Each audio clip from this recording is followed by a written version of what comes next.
மனிதம் ஒன்றே ஆக புனிதமானது என்பதை உணர்ந்து மறுபடியும் காங்கிரஸ் பாரதிய ஜனதா விட்டா காங்கிரஸ் விட்டா பாரதிய ஜனதா, ரெண்டு கர்மத்தை விட்டா உங்க பிள்ளைகள் நாங்கள் நாம் தமிழர் என்ற தேசிய உணர்வோடு இருக்கிறோம்.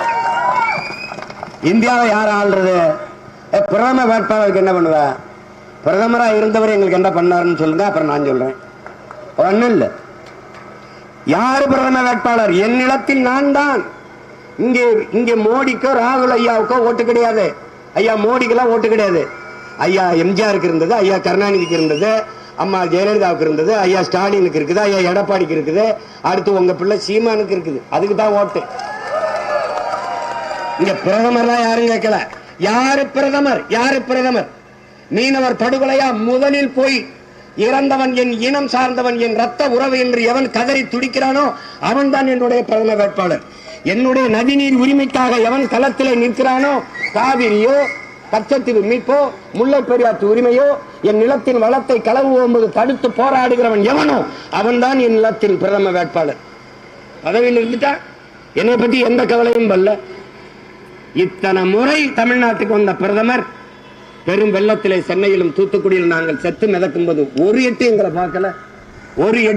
ஒரு முறை நாங்கள் இந்த நாட்டின் குடிகளா இல்லையே. அப்புறம் தேர்தல் வந்தா மட்டும் எங்க மேல எப்படி உங்களுக்கு திடீர்னு இவ்வளவு பாசம் வருது? ரொம்ப ஓவரா லவ் பண்றீங்களா? எப்படி தேர்தல் வந்தா மட்டும்? தேர்தல் வந்தா சிலிண்டர் விலையில 200 ரூபாய் குறையுது. தேர்தல் வந்தா எல்லாம் நடக்குது, குறையுது. பெட்ரோல் விலை குறையுது. அதான் இது என்ன பெரிய பிரமாதம். ஒருத்தன் எனக்கு போட்டிருக்கான், கூப்பிட்டு பேசுறான், அண்ணே எங்களை எல்லாம் காப்பாத்தனே பண்ணி. என்னடா பிரச்சனை சொன்னேன். அண்ணே ஒரு பொட்டலை முதல்ல 1000 ரூபாய்க்கு வித்துச்சுனே கஞ்சா, இப்ப 9000. அண்ணே எங்களுக்கு கிடைக்காம 9000 விலையேற்றிட்டாங்கண்ணே. நீ குரல் கொடுத்தா கொஞ்சம் குறைக்க வாய்ப்பு இருக்குன்னேன்றான். ஏடா விவசாய பிரச்சனைக்கு குரல் கொடுக்க சொல்ற மாதிரி சொல்றான். எப்படி இருக்கு பாருங்க. நாடெங்கிலும் போதை சீரழிவு, கஞ்சா, ஆவின், கொக்கைன், ஏதாவது சொல்றான். ஸ்டாம்புங்கிறான். பள்ளிக்கூடத்து பிள்ளைகள் 10வது படிக்கிற பிள்ளைகள், பல பிள்ளைகள் கற்பமாக இருக்கிறார்கள். என்ன நடக்குது? எல்லாமே ஆசிரியர்களாக வேலை பார்க்கிற என் தம்பி தங்கைகள் கதறி துடிக்கிறார்கள். பிள்ளைகள் நிறைந்த போதையோடு வகுப்புல வந்து உட்கார்றாங்க. எதையாவது செய்து காப்பாற்றாங்கிறாங்க. நான் அதைத்தான் சொல்றேன். எதையாவது செஞ்சு ஒரு ஓட்டை போட்டு நாட்டை மக்களை காப்பாற்றி விடுங்க, எங்களை ஜெயிக்க வச்சிருங்க. அதுக்குதான் சொல்றோம், போட்டு பாருங்க ஓட்ட, அப்புறம் பாருங்க நாட்டையும் நாங்க கெஞ்சறது. காரணம், வாக்கு என்பது வலிமை மிக்க ஆயுதம், அதை விற்று விடாதீர்கள்.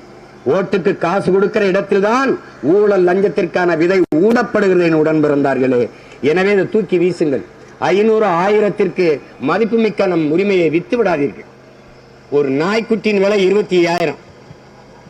ஒரு பன்னிக்குட்டியின் விலை என்ன? ஒரு கோழியின் விலை என்ன விலை? அதுக்கு இருக்கிற மதிப்பு நமக்கு இல்ல. கழுத குட்டி கூட 10,000 இன்னைக்கு. அதுக்கு இருக்கிற மதிப்பு கூட நம் வாக்குக்கு இல்லை, நம் உரிமைக்கு இல்லை என்றால் வருத்த அவமானகரமானது. எனவே என் அன்பிற்குரிய சொந்தங்கள், என் அருமை உடன் பிறந்தார்கள், பேரன்பு கொண்டு உங்களை நேசித்து நம்பி நிற்கிற இந்த பிள்ளைகளை கைவிட்டு விடாது. இந்த நாடாளுமன்ற தேர்தலில் நாம் தமிழர் கட்சியின் வேட்பாளர் என் அன்பு தங்கை மரிய ஜெனிபர் அவர்களுக்கு இந்த ஒளிவாங்கி மைக்கு சின்னத்திலே வாக்கு செலுத்தி வெற்றி பெற செய்யுங்கள். எங்கள் இலக்கு ஒன்றுதான், இனத்தின் விடுதலை. இனம் ஒன்றாகும், இலக்கை வென்றாகும். நாம் தமிழர்.